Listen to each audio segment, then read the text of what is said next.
Welcome, everybody. Good morning on the first sunny day of the year. We're thankful that you're here. First of all, I want to acknowledge several people. Every year we honor several people for LGBT Pride Month, and two of them are with us today. So I wanted to acknowledge two of our honorees, Cheryl Eagleson.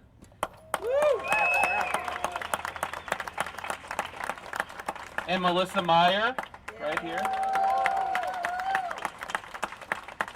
Also just want to acknowledge some other people. PG Sittenfeld his wife just gave birth last week, so he's not here, but his office is.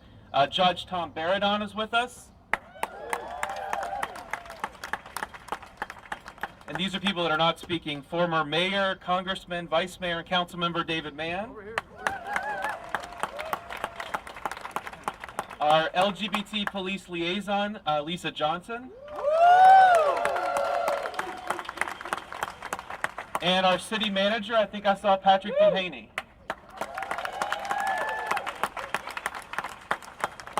First, you'll notice that the American flag is being flown at half staff because last week a city employee, Leroy Garrison Jr., passed away in a terrible accident. So I'd just like to take a couple seconds to think of him and his family.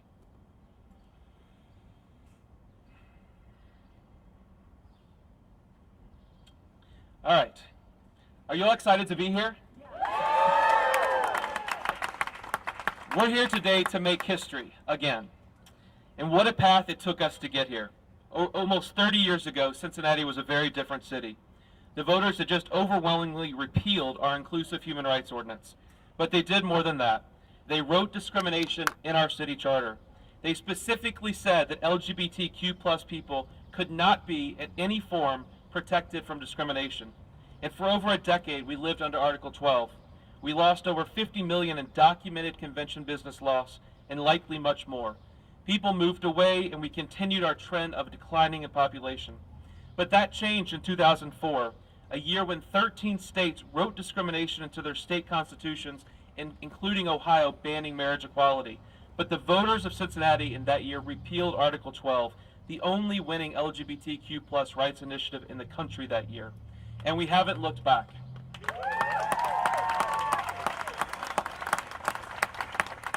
We restored our human rights ordinance, passed equal partner health benefits for all city employees, implemented a domestic partner registry, became the third city in the country to offer transgender inclusive health care, and after the death of Leela Alcorn, became the first city in the country to ban conversion therapy for minors.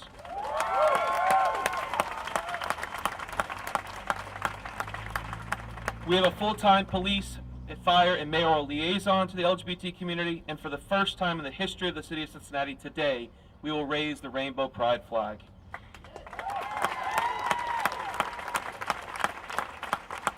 And while we are full of pride today, there is still much work to do. In Ohio, you can get married on your lunch break to your same-sex partner, but be fired from your job when you get back simply because of who you love.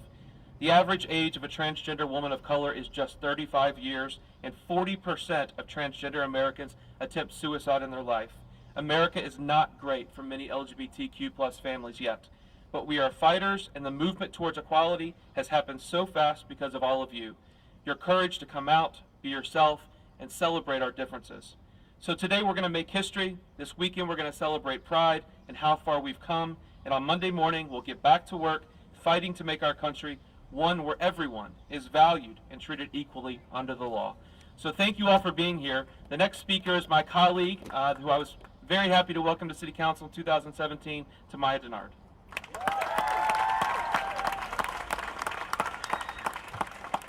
Good morning, everybody. Good morning. I said good morning, everybody. Good morning. If you don't know anything about me, I feed off of people's energy. So when I say good morning, I need for you to say good morning back. But not just say good morning in a blah way, but good morning in a very enthusiastic, because today is a great day, is it not? Yes. I said today is a great day, is it not? Yes. I would be deeply remiss before I say anything. There are so many people who fought the fight, whose shoulders on which we stand to do this. And so I just want to acknowledge at all times, there's people who, just for who you love, you are persecuted, fired, ostracized. So I just want to thank all of you. There's so many of you to name. I'm looking around, but I personally thank you for paving the way for me to be able to sit on that day as a gay black woman. I appreciate all of you, and I just want to acknowledge all of you. Just 1 second, so we can give the Trailblazers in this fight, long-standing, ongoing fight, a round of applause.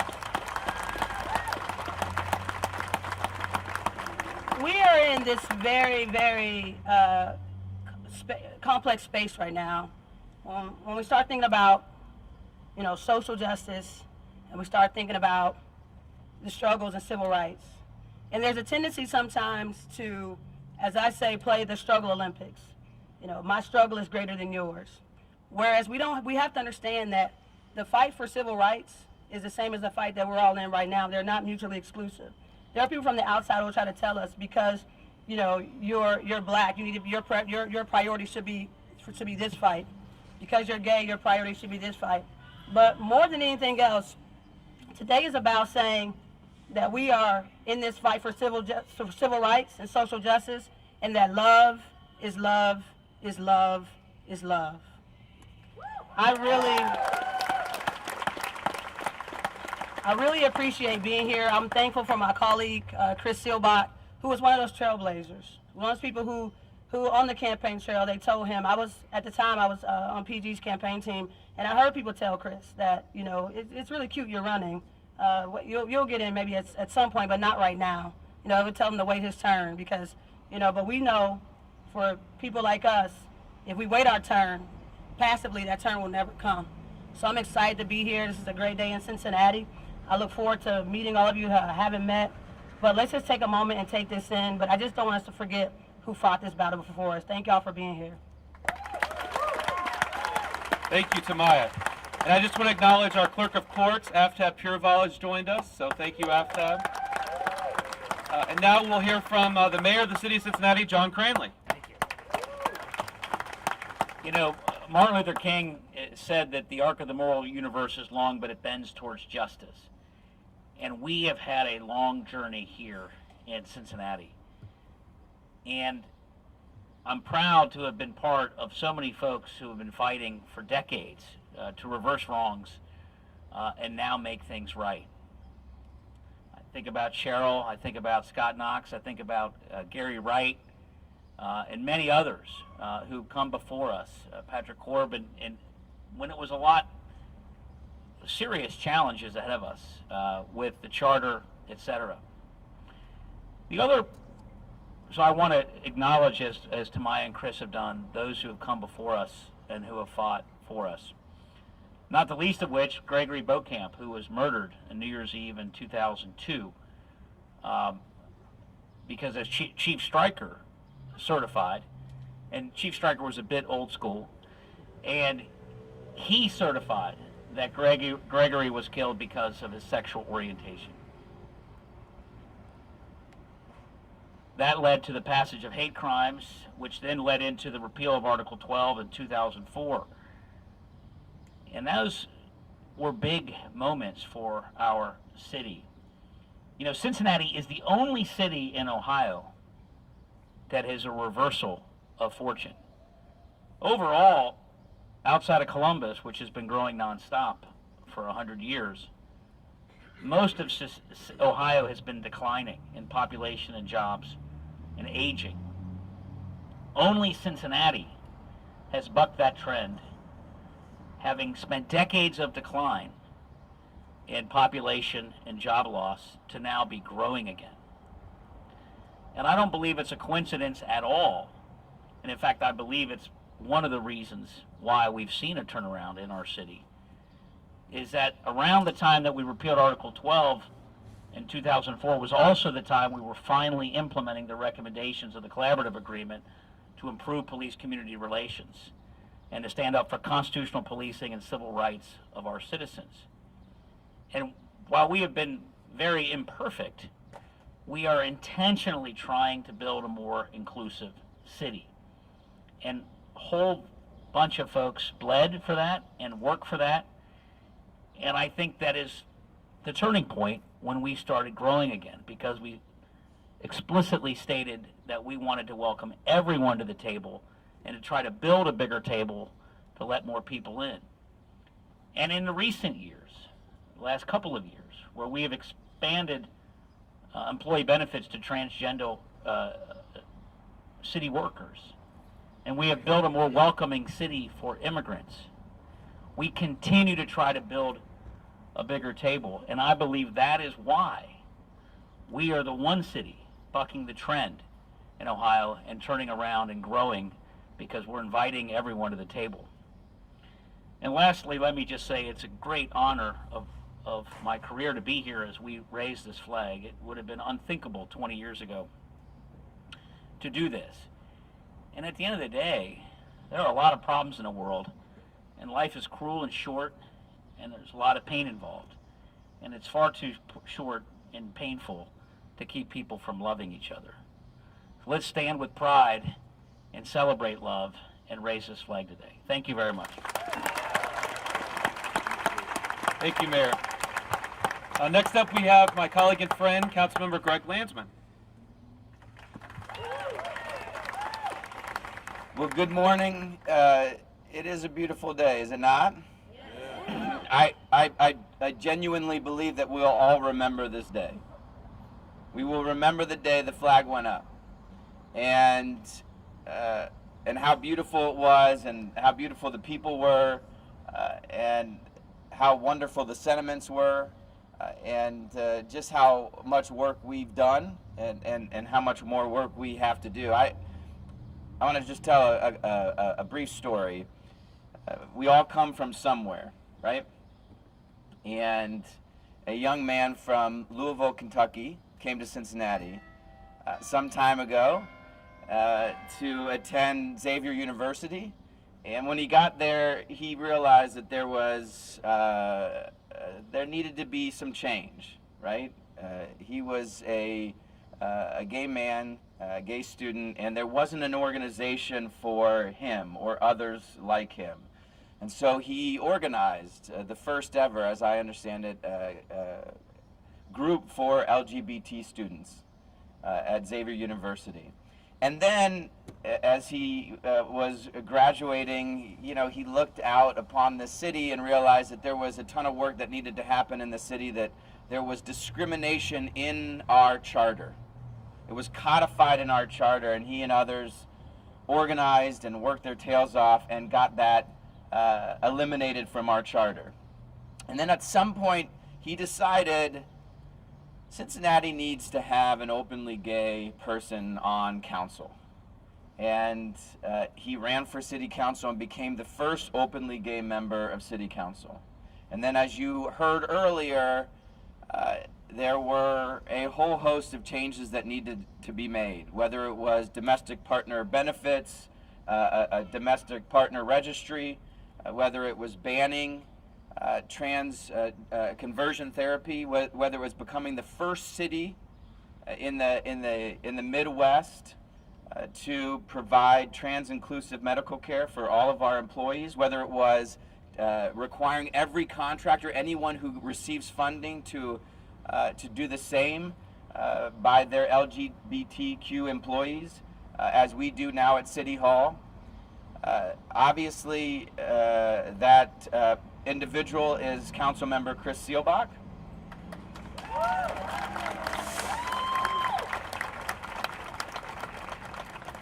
I mention it for a couple of reasons. One is he's a good friend, and it's always good to lift up your friends when you have an opportunity, especially in front of so many people.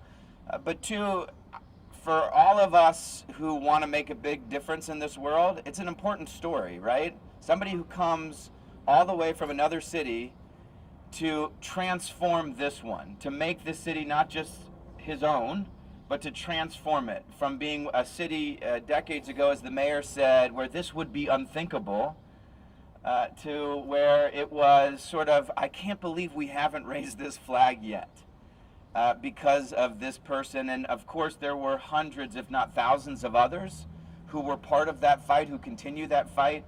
But it should be a reminder of the power that we have as individuals to change things. And so as this flag goes up today, I hope it is a reminder to you that this is your city, that you belong here, that you are loved here, that this is your home, that this is your government. I also hope it's a reminder that as we look out at all of the things that we still have to do, particularly as it relates to the number of young people who are taking their lives, which may be the next big horizon for us, that it may be you that leads the change. It probably will be you. And so when you look at that flag, let it also be that reminder of what a person can do to fundamentally change a community and a city, and that, in fact, could and should be you. So God bless you for all of the work that you've done, for being here, and for all the work that you will do. Thank you.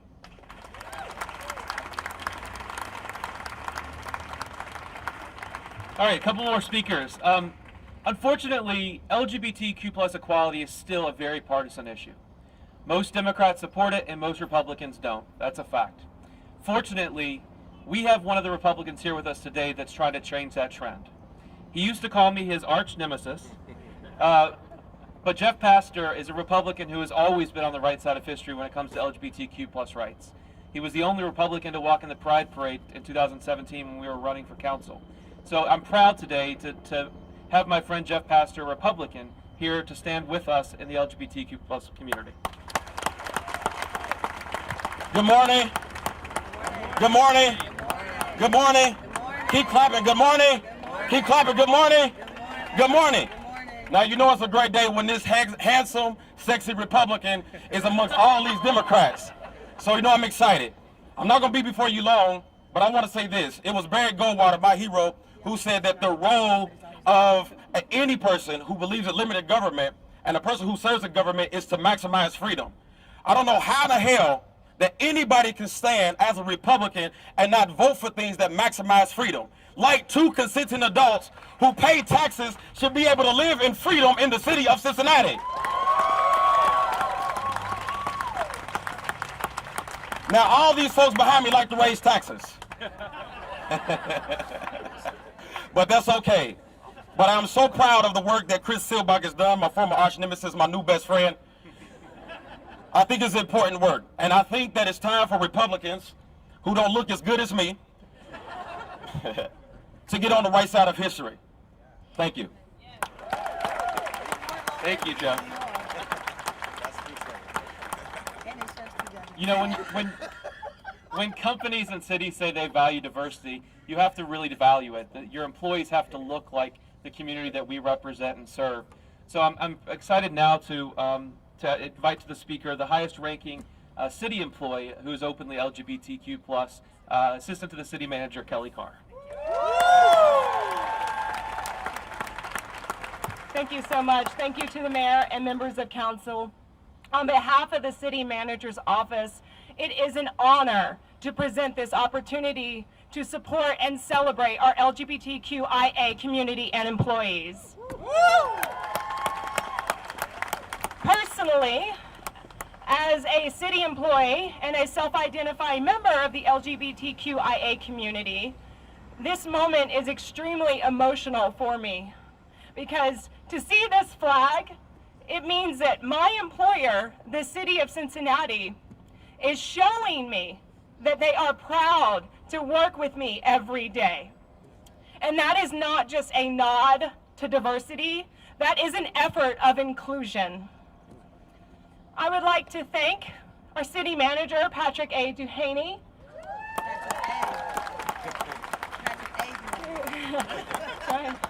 for his leadership, because I am so proud to be a part of an office that is so forward-thinking. Thank you.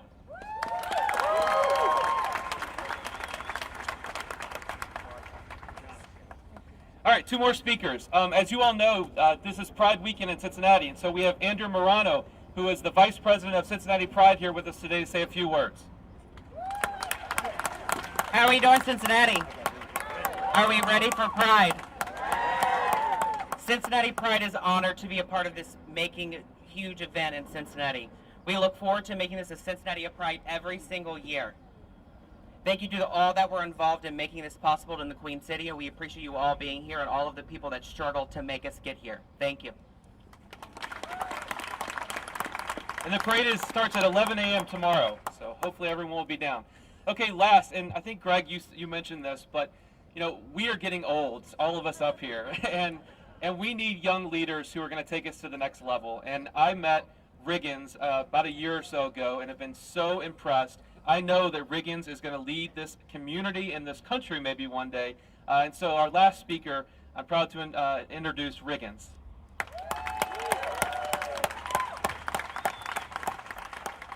Good morning. Good morning.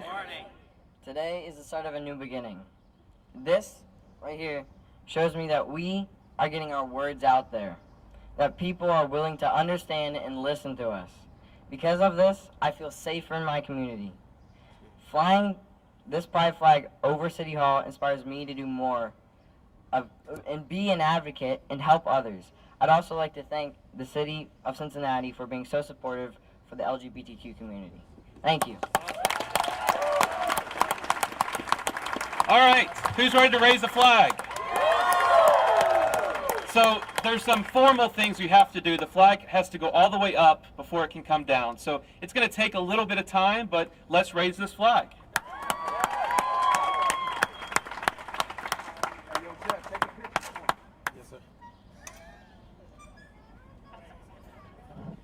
I will just announce that County Commissioner Denise Driehaus let me know today that the county has followed the city lead, and at 6 county buildings already currently the rainbow flag is flying today.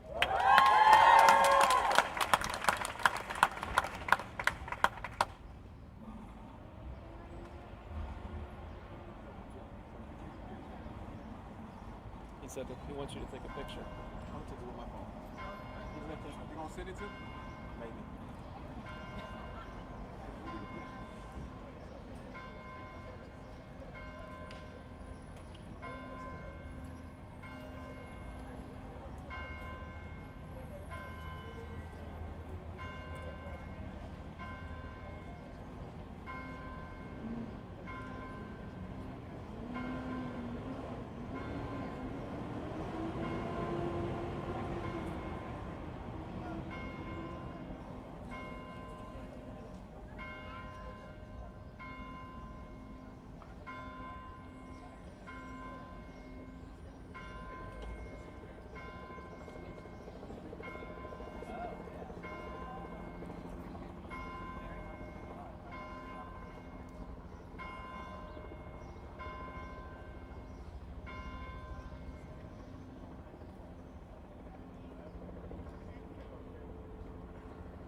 All right, everyone, thanks for being here. Hopefully you'll see you at Pride. It will be a little bit more wet, but we appreciate you all being here.